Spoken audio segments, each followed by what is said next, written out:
Let me see. And I do believe we should be live. Let's just see here. I'm getting an error. Let me just check quickly here with the media team if we're live. They can let us know. Let's just see. I can see if we are live. Yes, I think we are live. If I go to our Facebook page, I see us and I hear myself talking. Okay, that's a good sign. So we are live. Let me just switch off the sound this side. So hello and welcome everyone to another exciting Facebook Live. My name is Tiana and I'll be your host for today. And I am so excited to be chatting to today's guest, as we will delve into the realm of nutrition, health, and performance with the remarkable Mariske Strauss. She's a bit of a celebrity in the cycling world, but I'll give you a bit more of an introduction shortly.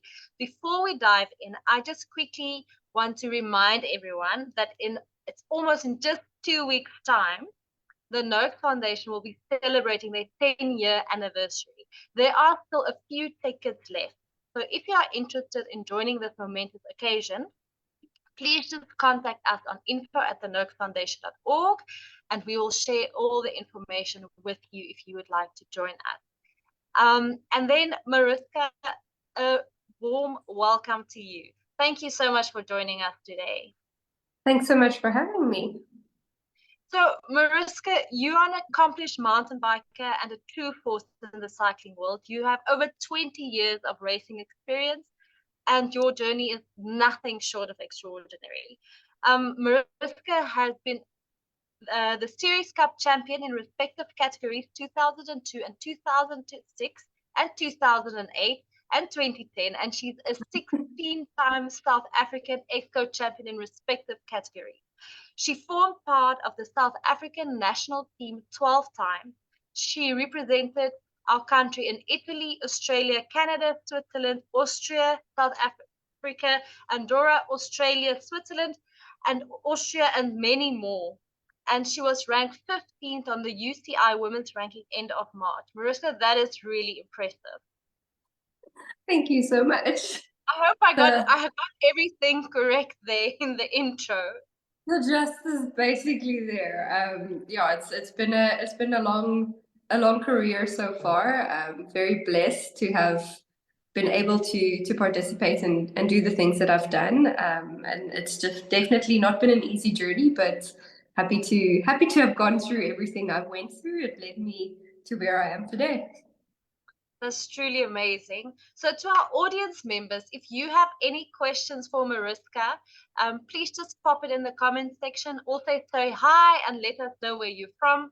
So Mariske, I'm just going to give them a little bit of a hint. So she has been on the carnivore diet, strict carnivore diet, and then she fell pregnant. And we're going to chat a little bit about that and how, how things have changed for her. But Mariske, maybe to start off, can you share a little bit more with us how your passion for cycling began? What sparked your interest in the sport? Ooh, it was actually my dad.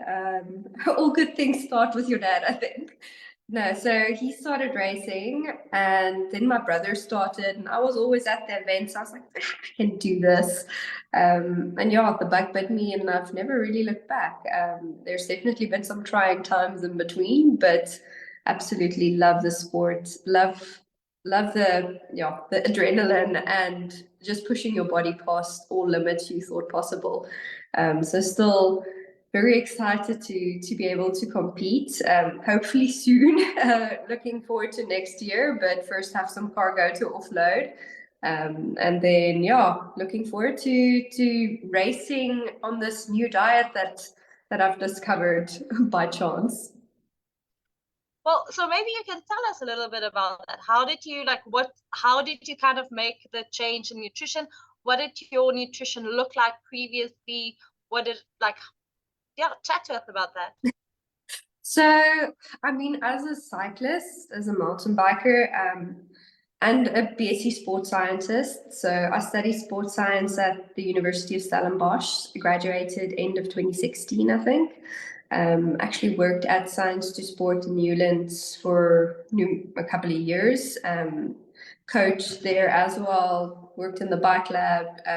So I know that sphere, and I know the literature of the high carb diet, because that's literally what cycling is renowned for. It's high carb. You need the energy. You need all the gels. You need all the energy drinks. And even prior to me getting sick, so let's backtrack a little bit. I got diagnosed with myocarditis at the start of 2023.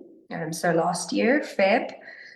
And yeah, my life completely took a 360 there. It's not an easy disease, and it's not something that you ever think at 32 years old, maybe I have a heart problem.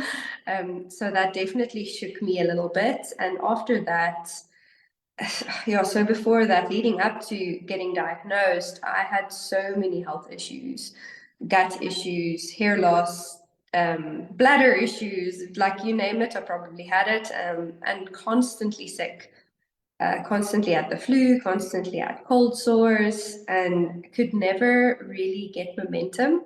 I would start training and then something would happen, or I would just feel flat.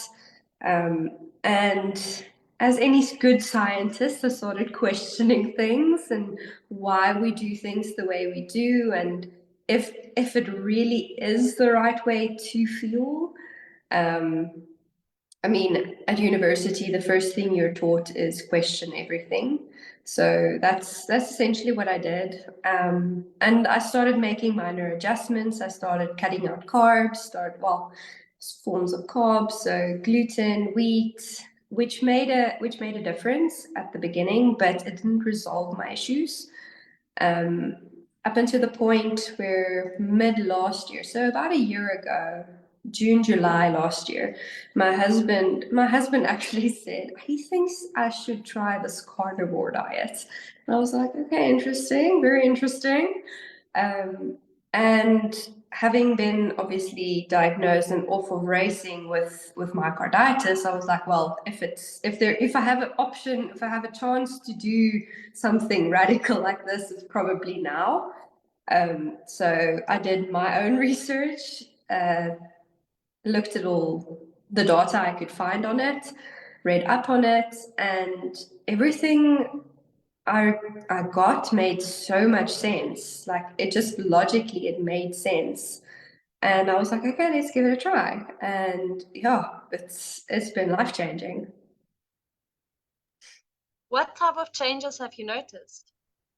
So firstly, very personal. So firstly, I had been obviously with myocarditis. I didn't just have myocarditis, I had pericarditis and cystitis, we found out later. My amazing doctors that actually deep dived into everything. But the cystitis was misdiagnosed as UTIs for about 2 years. So I had UTIs every second month for 2 years. I think I had about 24, 23 cases of UTIs, which was actually cystitis flare-ups. For those folks that don't know what that is, that's basically inflammation of your bladder wall. So similarly to the inflammation of your heart, which is myocarditis, I had it in my bladder as well. It basically feels like a UTI. All the symptoms are UTIs, but obviously antibiotics don't work for it. So I had, in those 2 years, I had 23 rounds of antibiotics. So needless to say, my gut was an absolute mess. It was horrendous, but I still had flare-ups.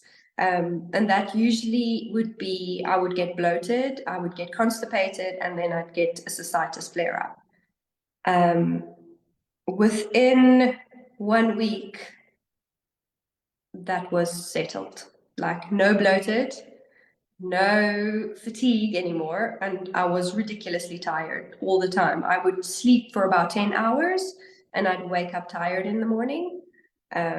And for the first time, and this was literally within the first week I went carnivore, like that went away. I did have other symptoms, but I would say that was more a sugar withdrawal. Obviously, you're detoxing from having these high sugar loads constantly. So that was the side effect, but it took me about a week and a half, 2 weeks for that to settle down. And once that was gone, my gut became super regular, no constipation, no issues with bowel movements anymore, which to me is amazing. I've always had problems with that. And yeah, fatigue disappeared. I slept 3-4 hours less than I normally would, and I would actually wake up refreshed. My asthma issues started dwindling away. My allergies for dairy disappeared. I've been allergic to dairy my entire life. And ever since I've gone carnivore, I can have as much dairy as I'd like. Obviously, I still have it in moderation because you do have lactose in this, which is also also a sugar. So I do limit myself on it, but I don't have issues the way I used to have on dairy. My ADHD kind of calmed down. I'm not on any ADHD medications anymore, and I actually have focus and concentration.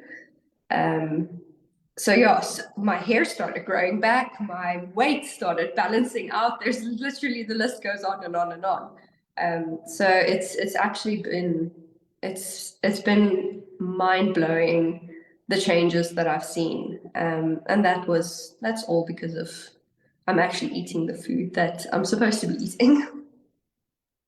Oh, Mariska, that's really, yeah, it's just amazing to hear all the changes that have happened for you. And I want to like sympathize with you because I've also been diagnosed with cystitis before. So I know how like horrible it is. It's not fun. No, It's not it's fun. not. Not. It's not. It really isn't. So I'm so happy to hear that, all of those things kind of got better. Would you say it's completely resolved? Do you Yeah, still I have? would. Oh, So wow. I was on medication for it. I've stopped that completely now. Wow. I haven't had any issues with it whatsoever. And I mean, I am human. Sometimes there's a pizza party and you're like, okay, maybe I'll just have one little tiny slice. Um, Not that I have actually done that recently, but getting onto this, it's whereas in the past, if I'd even look at something like that, I would immediately get reactions from it. But I think because my body is now at a point where it's happy and healthy and actually functioning properly, if I do get trace amounts of wheat or gluten or something like that in my system, it doesn't affect me the way it used to. And this is more just me experimenting and seeing what if it's actually resolved and if it's worked and if it hasn't. If I do have something like that, I do feel horrible for the next 3 or 4 days, just until it gets out of your system again. But generally, I mean, if I'd literally, I would have like a pork banger of all things, and I would get a reaction from that. So at the moment, I don't have any issues with anything.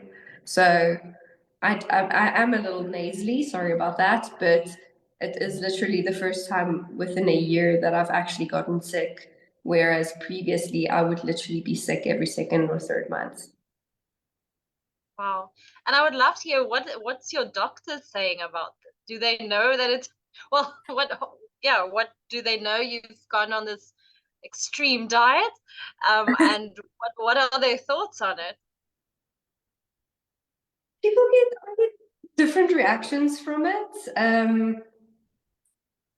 The one of the doctors that I did see that actually referred me to the cardiologist, Dr. Helen Muir. She's very open about it. So she said the only thing that you obviously don't get in are your phytonutrients, but saying that, I'm not sure how much phytonutrients we actually do get in from plants these days anyway.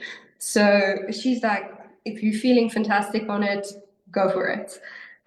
So she's super supportive. And I mean, I did a whole bunch of tests and markups because obviously I was sick. So I was testing regularly and checking everything.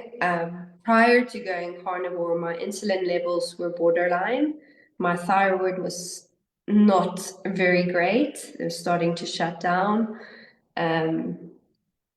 Yeah, a bunch of other things as well. And after I've gone carnivore, like all of that settled.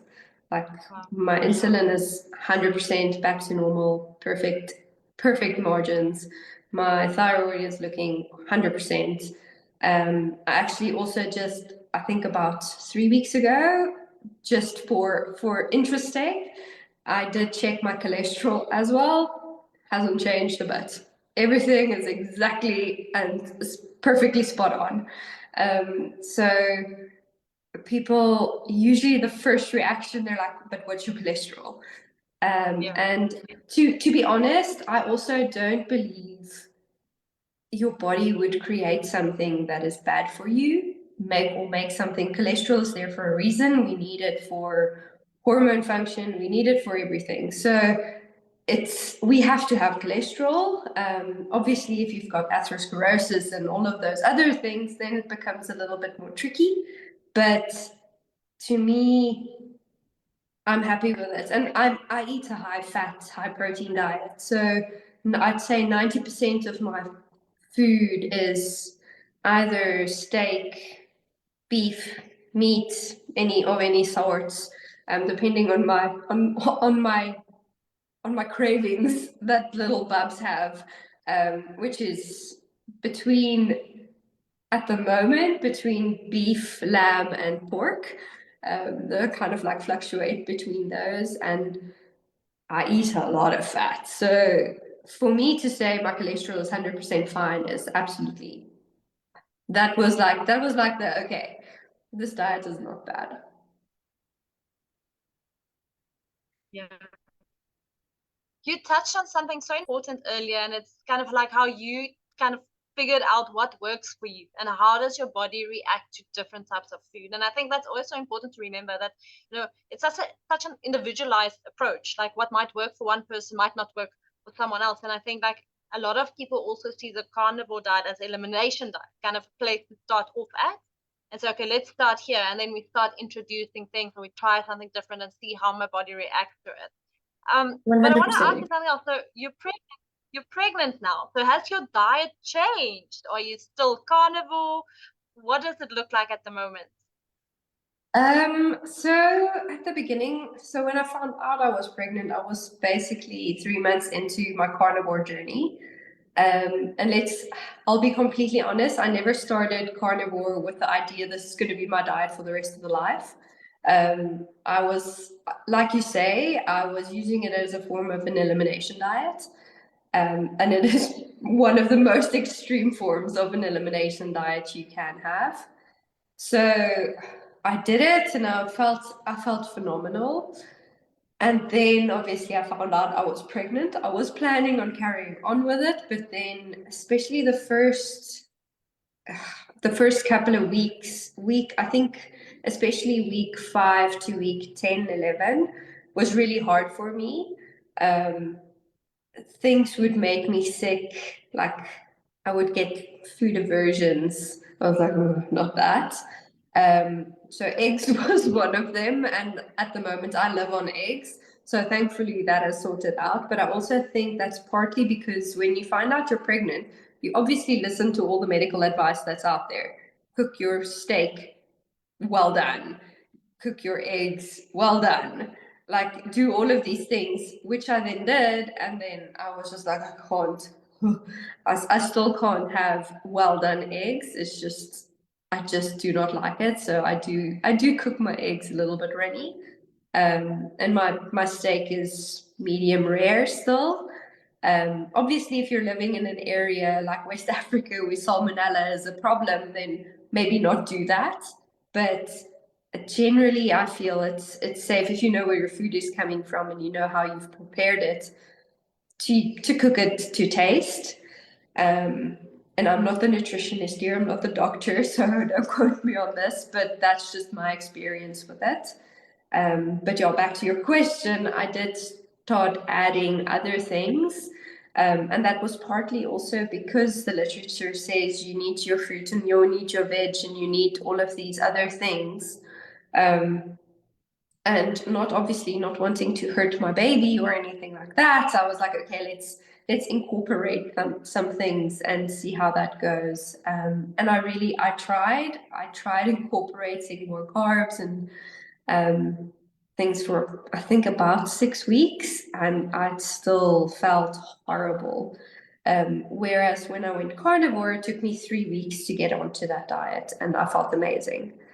So I was like, maybe I'm not supposed to be eating this. So I've reverted back to a more meat-based approach. I'd say I'm still 95% carnivore. I do have yogurt. I do have fruit, some fruits at the moment. Blueberries and peaches were recently okay. And that's so if I do have fruit, it's fruit that is in season. And it's also one every 4 days or something like that. So it's not ridiculous amounts. And it is my diet does the majority of my diet does still consist of meat and fat. Okay, thank you for sharing that. It's so interesting because again, like you listen to your body and you kind of go like, this works, this doesn't work. And to some extent, your body also kind of told you what it needs. And what it needs 100%. exactly. Yeah. I quickly want to hop over to the comment section of Facebook. Because we have Maritza saying hi, Maritza saying hi to Mariske.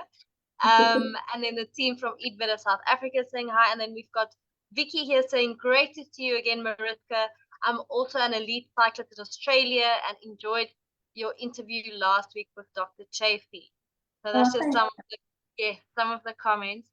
So I want to go back. So you said you were on the carnivore diet about 3 months. Did you do a lot of cycling at that point? I did. I actually did an event as well. I did Wines to Wales, which is a 3-day stage race. So I competed in that. I actually did 3 of them. So I did 3 back-to-backs, which is 9 days of racing within a week and a bit. So that was very interesting.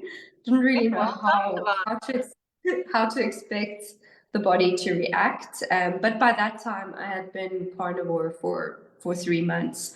So I was like, okay, I'm pretty settled with this way of eating, and I feel like my body's also pretty used to operating and at this level doing what I'm doing. So it actually went perfectly. I had 0 issues, no cravings, which to me is amazing. When you do compete or when you do train on a carnivore, you do not get hungry. I went, I think, about 3.5 hours, where after that I was like, okay, I could have something now. But before, I would be needing to fuel and eat within the first 30 minutes of starting my ride or my event. And to me, that was always the biggest thing. I was like, God won't create us so that we have to fuel every 5 seconds. It just doesn't logically make sense. And to be honest, we're supposed to be able to go 14 days without food. So, and I think if you ask anybody on the Western diet today if they're able to go 14 days without food, they'd be like, no, I'd die. And that's, I think, just partly because we've lost, I don't want to say we've lost the ability, but we've forgotten how to actually utilize those energy sources. So just to so make sure I understand correctly, in a very short amount of time, you cycled 9,000 kilometers. Is that what you were No, saying? no, No, no. So 90, I did 9 days of racing. So 9 days. Okay. yes, it's a 3 day stage race. I had one rest day in those 9 days.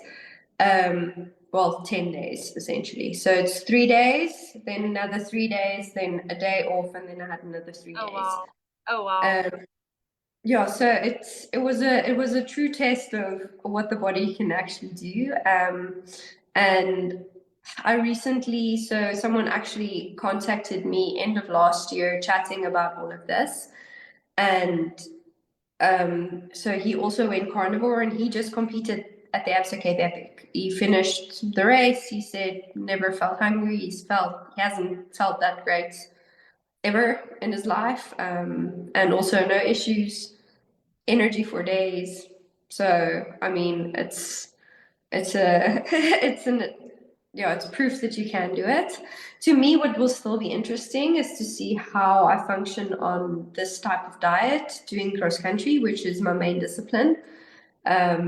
And that is an hour and a half of high intensity, super like it's I mean, to give you an example, my average heart rate for the hour and a half is usually like between 186 and 194 beats per minute.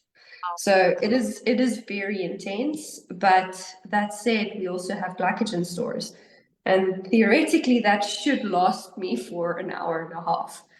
So yeah, I haven't been able to do that just yet, but I'm quite interested to see how my body reacts. Yes, you should keep us updated. We'd love to know. Um, Maybe we'll have you on our live again and chat about that. Absolutely. But tell me, so when you did those back-to-back races, what did you use to refuel when you had the need? And what did you drink and what did you eat? So salt and water. Um, Actually, I can't remember if I used Endurin, which is basically like a little electrolyte. I think I used their zero sugar one, which is essentially just a bunch of electrolytes. Um, so I think I used that, and well, mostly water, salt, and then the zero sugar electrolyte mix. Um, and fueling wise, I used macadamia nut butter. There's a little sachet, the butternut macadamia nuts. That I just found it easier to consume on a bike.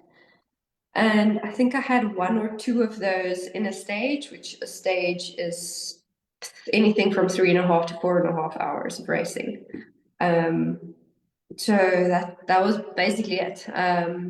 I did carry some dates and nuts with me just in case, but I actually never used it.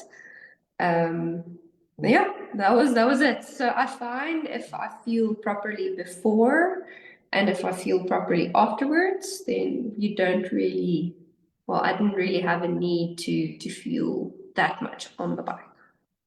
So no more carbo loading the day before or anything like that for you. Did you change your like the amounts that you ate before the race, or did you just carry on as normal? I just carried on as normal. So my normal breakfast would be, this was not prior to getting pregnant. This is also partly why I'm eating more regularly throughout the day at the moment. But I say that I think I ate twice yesterday. Um, and also no cravings, no issues with that. So generally I would have, for a full-on training day, I would have 6 eggs and 3 rashers of bacon. That would be my breakfast, and that would last me. If I had a hard training session, obviously I'd eat afterwards, which was then maybe be a steak or something, or some more eggs or something like that. And then maybe something light for dinner, and that's basically it. So you your idea of fueling and food also kind of changes, because previously I was a snacker. I was like having something every 5, 10, 15 minutes. I was constantly chowing, and no, I don't have that issue. And it's actually quite liberating being on the bike and seeing everybody else like having to like chomp down gels and doing all these other things, and then you sitting there and just carrying on and not having like take a sip of water. So it's definitely different, but yeah, I haven't really changed. Well, didn't really change anything for the race per se. So this ties in. We have a question from Henry, and it's similar to I think what you discussed now. But he asked, how does your diet change depending on what part of your training schedule you are in? So I think that kind of touches on what you just kind of discussed as well. Yeah, so I think also, especially with carnivore, it's there's no counting macros, there's no measuring anything, and that I really enjoy. It's a very simple form of fueling and eating. I'd say very pure. So you literally listen to your body. If you are hungry, you eat. If you're not hungry, you don't eat. So if I was doing a hard session or I was needing to do training, I would eat until I'm not hungry anymore. Um, and the nice thing with having high fat, high protein is you can do that. You can eat until you're satiated. Whereas if you are fueling, well, this is just my experience anyway. If I was on the high carb diet, I would constantly eat and eat and eat, and I'd never be satisfied. There's always like, I still need something, and it's very liberating to eat and fuel and be like, okay, now I'm full. At the moment, it's a different scenario because I'm also not 100% sure if I'm full or if it's baby wanting more. And it's also your stomach, it gets compressed and everything gets squished into weird and random places. So that to me at the moment is a little bit tricky. But generally speaking, if you eat, then you eat until it doesn't taste nice, like Doc Anthony said, and that's the gist of it. So if you're hungry, have something. If you're not hungry, you don't need anything. Okay, thank you for that, and thank you for the question, Henry. So I want to ask you, because you mentioned, you would eat maybe twice a day. So have you ever like incorporated intermittent fasting into your diet, and what are your thoughts on that? I've never previously done it, but I mean, with carnivore, it basically is intermittent fasting. It is a type of fasting diet. Um, I mean, it was about a month or 2 months into my carnivore journey. I actually woke up the morning, I'm like, I'm not actually hungry today. So I was like, okay, let's see how long it takes for me to actually be hungry, because I don't want to just eat because it's routine and I need to have breakfast because I've just woken up. So I skipped breakfast, I skipped lunch, and I only ate at dinner again. So it took me 24 hours to actually be like, okay, now I'm hungry. And I think a lot of the time, I obviously drank a lot of water during the day, but I think a lot of the time we are actually thirsty. So, but we can't really distinguish between the two anymore. And then we just start, just start chowing. So it's something, you need to relearn or reteach your body how to actually listen to the cues. And I always told my husband, I was like, if a baby can tell when it's full and satisfied, then surely we still have that capability. I think we've just lost it in the haze of the cultural aspect of fueling and eating, because it's a very social thing for us. It's not we let's be honest, we generally don't eat. 90% of the time people don't eat because they need to. They eat because it's social. Yeah, I mean, eating is a very social thing, and I always think about, I think it's Dr. Jason Fung that has this concept about, fasting and feasting. And, when we were living more nomadic lifestyles, we would go for long periods of time without eating. Maybe we'd fast, and then we would hunt an animal or come across, some fruit, seasonal fruit, and then we would feast on it, Exactly. our bellies are full, and then we would go again for long periods of fasting. But it's true, it's just to share a personal anecdote. Like the other day, also went to a girls' night, and I was fasting, and I mean, it was for a very long time. It was the main topic of conversation because it's such a foreign concept with the Western diet, fasting or not eating. We are taught to eat, 3 meals a day and at least 2 snacks in between. And you mentioned about like how like babies and children are very intuitively, often they know like I am full, or I don't want to eat this, or I want to eat that, which is such an interesting thing. Tell me, is your husband also carnivore? He did actually go carnivore last time he was home. So he's a pilot and he works in West Africa, which makes things a little bit more tricky. So when he's over there, it's just hard to get food on that side. So unfortunately he needs to eat and he needs to be fueled for his flight. So generally when he comes home, he reverts back to more carnivore lifestyle. Okay. So tell me, I'm just so in terms of, enduring endurance training and endurance cycling and so on, I wanted to chat to you a little bit about mindset. Because to me, just the idea of cycling for 3 days, it sounds, like how do you do that? Like what type of role does mindset play into this?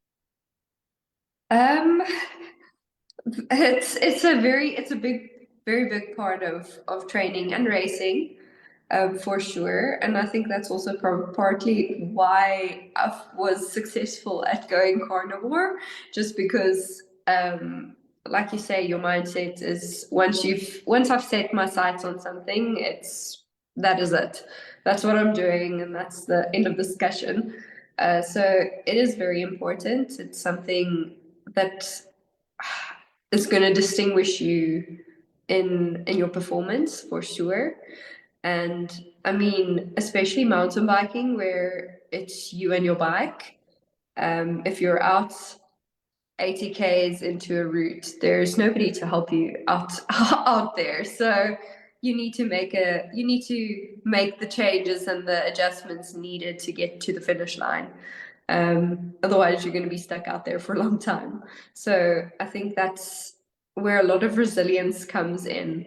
And yeah, I think that crosses over to everything that I take on in my life. Yeah, I saw on your Instagram you make these really nice videos where you show people how to change like the valve or how to fix stuff, which I thought it's really interesting. Even for me that doesn't have a lot of knowledge about it, I found it really interesting because obviously, like you say, when you're out somewhere, you have to sort yourself out. No one's coming to rescue you. Yeah, So that exactly. Thank you so much. yeah, so that's really nice. Um, so now I've got a different question for you, and it might be too soon to ask this, but how are you planning on feeding your child, your baby, one day? Have you thought about that? Yes, I have. It's he's probably going to eat what I eat, so probably going to be carnivore.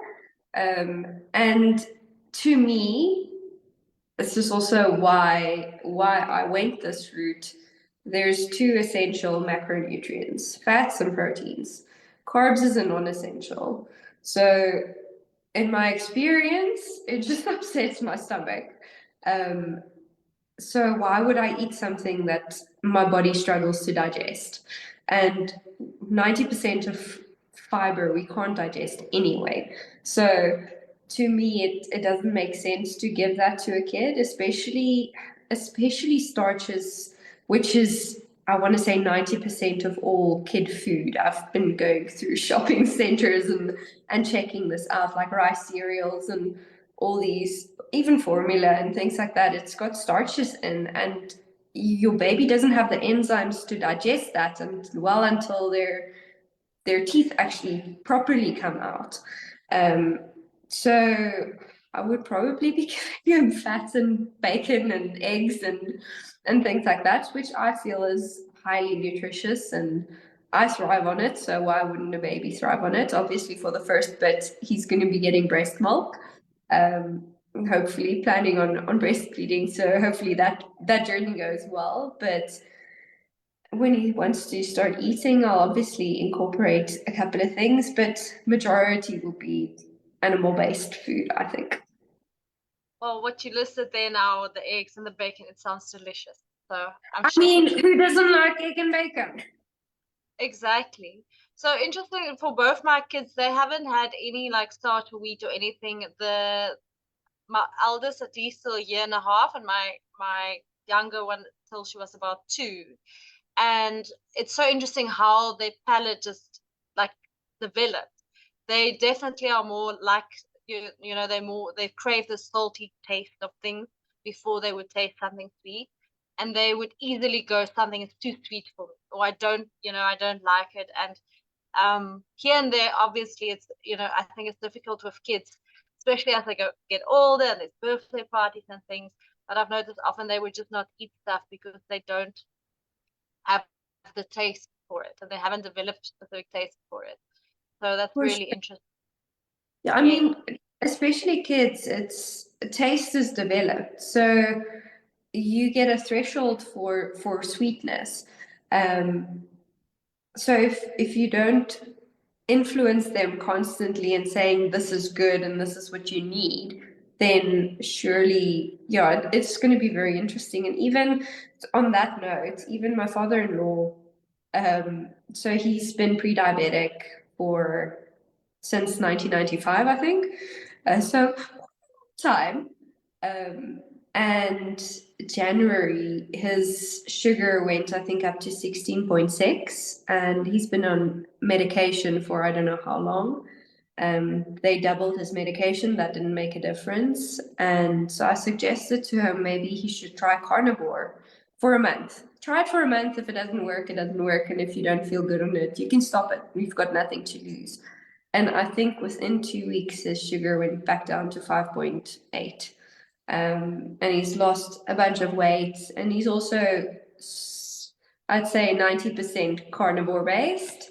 I'd rather call it carnivore based than a carnivore diet.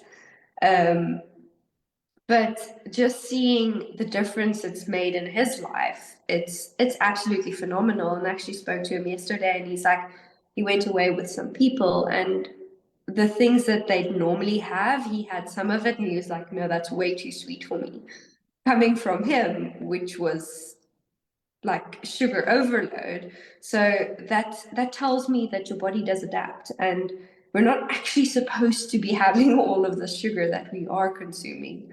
It's not normal, and it's not the way nature intended it. Like you said, we were hunters and gatherers at times, yes, for sure. But you'd walk past the bush, a berry bush per se, and then you'd have a little fruit, a handful of fruit, because that's what the tree gave you. And then it maybe be another year before you saw that bush with fruit again.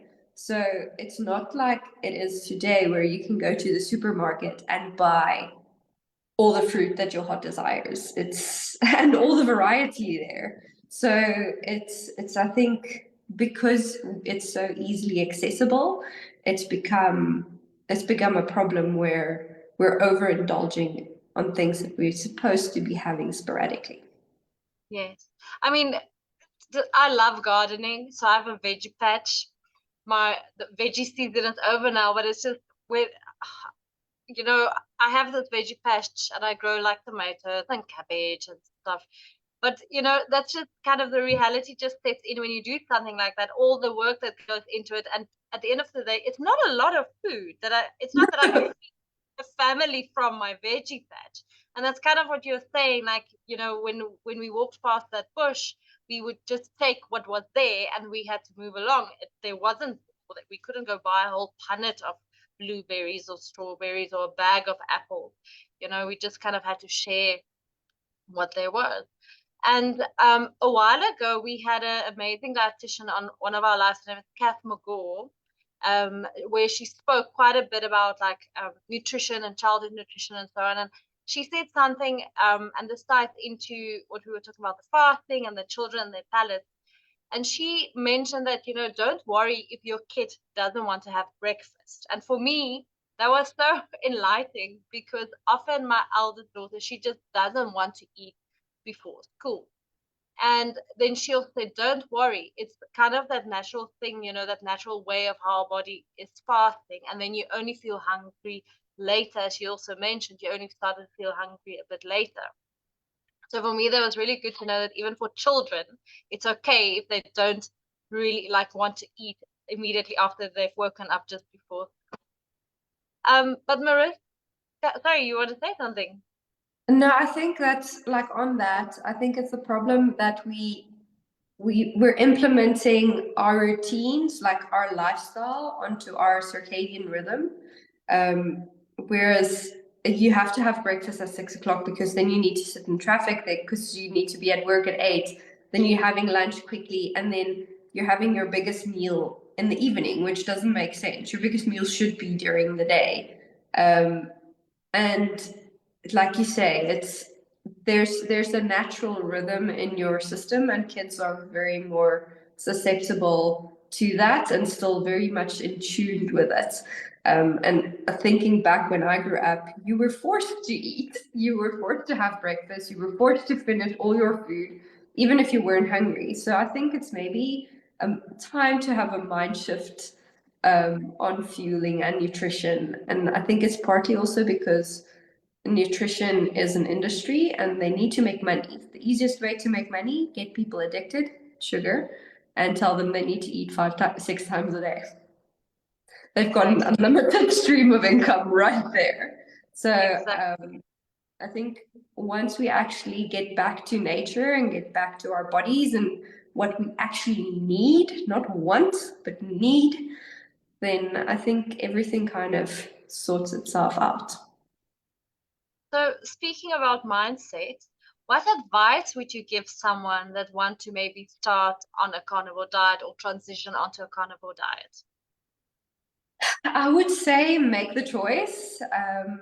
I don't think it's really a transitioning thing. It's best, well, in my experience, best to go cold turkey and get all the junk out of your house, get all the other stuff and the things that's luring you back to Western diet.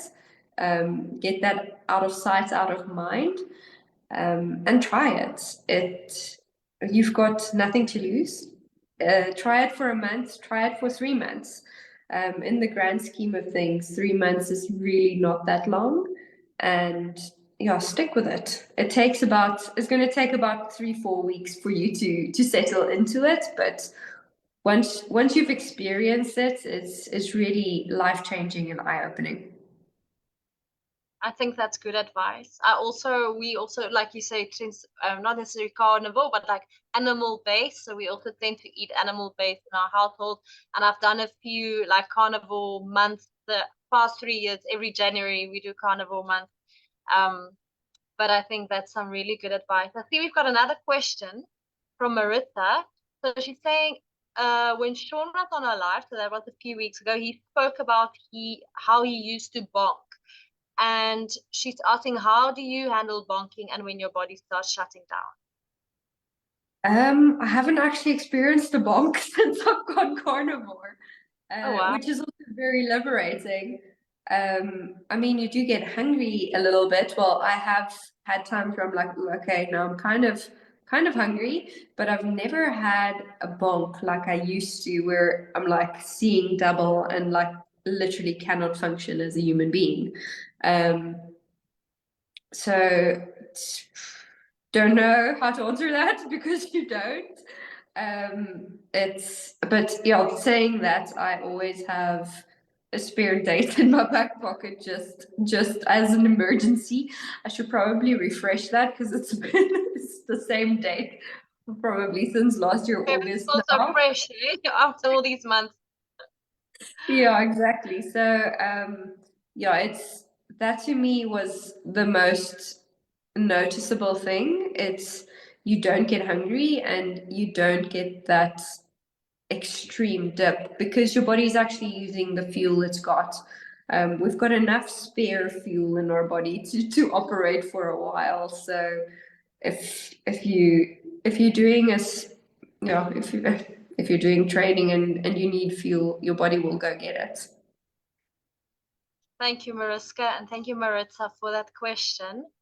Mariske, as we're now coming to the end of our conversation, I just want to ask you a little bit about your future plans. Or are there any specific competitions or you want to partake in? I saw here you are planning for the Commonwealth Games 2020.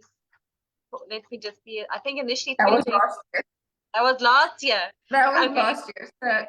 So unfortunately, I got sick for that one. But yeah. So for now, plan is to offload baby at the end of June.